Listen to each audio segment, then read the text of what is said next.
Going to a goth club in the 90s was more like a ritual than anything else.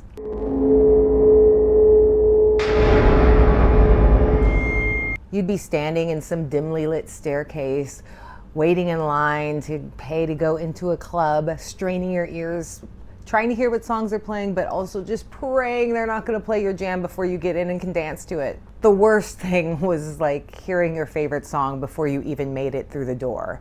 Usually a good DJ will know later on in the night to play the best hits, but yeah, we've all had that moment where you're just standing out there going, oh, damn it. I've been goth since the 90s. Back when clubs were really the sanctuary and the only place you got a chance to go socialize with your other friends. And the goth scene was like my church, it was my community. And if you were there, you know. And if you weren't, let me show you what it was like. So yeah, the entrance ritual. Usually everyone would kind of file into the club all around the same time of the night, 11:30, 12, everybody wants to be fashionably late. But of course in most cities, clubs close around 2, maybe would stay open till 3, so you want to make sure you have a couple hours of time there. But you got to pay at the door or get your name on the list, get your stamp, get into the club. And the whole entire time, the DJ is playing songs and you are hoping it's not going to be your favorite one. I remember going to Winter Gone By in San Francisco and the entrance was up staircase. So I remember standing on the staircase with CLOVE in hand, just smoking in my boots, waiting to get up the stairs and finally into the nightclub. You haven't known true pain until you've been 6 people away from walking in the door and your favorite Switchblade Symphony song starts playing and you're like, motherfucker, why? But we didn't like dance in the hall or in the line or anything, so I wouldn't be like, wisping my arms around, smacking the people next to me, so I had to behave. The bathrooms. Back in the 90s, it wasn't all gender, but yet on goth night, it was. Everybody piled into the girls' bathroom because it was the only one that was kind of lit and smelt decent to do their makeup. So it was normal to just be packed in the girls' bathroom. Sometimes stalls are locked for a while because someone's throwing up in the toilet, or maybe there's a couple people making out, you never know. The only real mystery at the goth club was not the occult. It was what was going on in stall number 3. Finding your roost, where you're gonna hang out while you're waiting to dance. Now, if you're just going for people watching, if you're at a club with a balcony, and back to Winter Gone By, because I think it was probably my favorite sort of like way the club was designed, I guess, because it had like an upstairs, a downstairs, it was cool. Balconies are a great place for people watching, especially when we were like 18 years old and new to the whole scene. And there's already cliques and groups and all kinds of things going on. And we just kind of wanted to peer and watch, kind of get comfortable before we actually went down into the world and actually were seen. Once you start dancing and you start setting up your base camp, you're usually around the dance floor. And there's always like different spots, different sides. I remember going to like in one club, it was specifically my friends and I would meet up on like the right hand, like backside where there's against a wall, But there was always some kind of like place to put your purse. And that was like key. Like, where am I going to put my bag while I'm dancing? I don't remember there being a lot of people stealing either. Like, we would just put our bags out on the counter and go dance.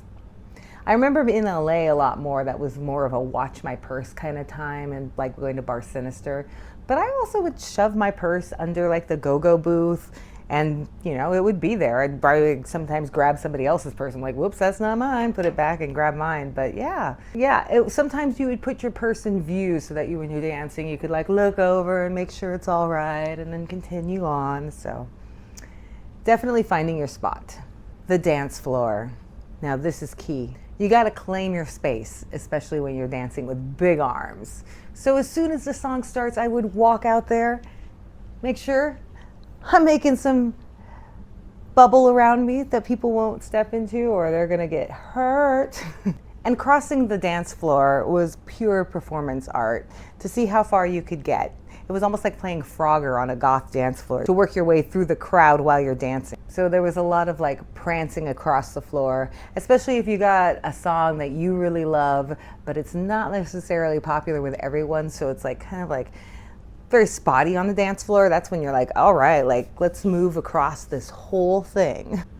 The underage drink survival. When we were under 21, we would be ordering Long Island iced teas because it was jam-packed full of alcohol and you have a better chance of getting away with drinking the whole thing before somebody caught you and said, don't you have a under 21 stamp on?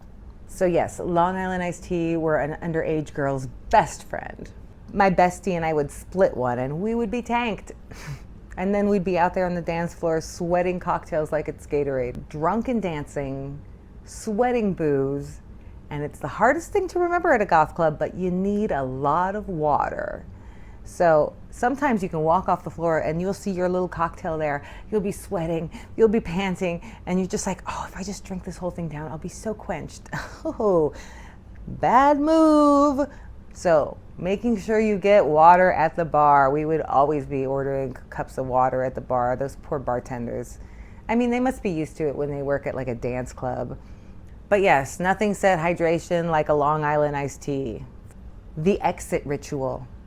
You always wanted to try to leave before the club closed because a lot of clubs turn the lights on right at the end of the night. That'll get them out of there, and oh boy will it get them out of there. You haven't known true horror until you've seen your crush under fluorescent light at 3 a.m. That will kill the vibe faster than anything. But once you get out of there, I highly recommend going out for some greasy food. That's what we would always do in the 90s after a club. And then you get out your Instamatic camera and you start taking pictures with the pizza at the pizza place. And then you have all of these amazing memory photos of smeared black lipstick and pizza sauce. Those nights weren't just about music or fashion. They were about finding your people and connecting with your community. Back in a time before you could just spend the time on the internet finding people, which is I'm not knocking that at all. It was just a different culture back then. I actually would have to go out at least a couple times a week to see people. For all of us, I feel like it was, like our carving out a little space in the universe where we really felt understood by others. Looking back, I mean, I don't think the goth clubs of the 90s were perfect in any way, shape, or form, but they were really ours. And if you were there, you know, and if you weren't, well, now you do. So tell me your goth club experiences and any particular memories I might have missed. And if you enjoy hearing about 90s culture, nostalgia, music, and all things goth, please check out some of the other videos on my channel. And if you also like this vibe, we are a clothing brand as well, so feel free to check that out. And I will see you on the dance floor.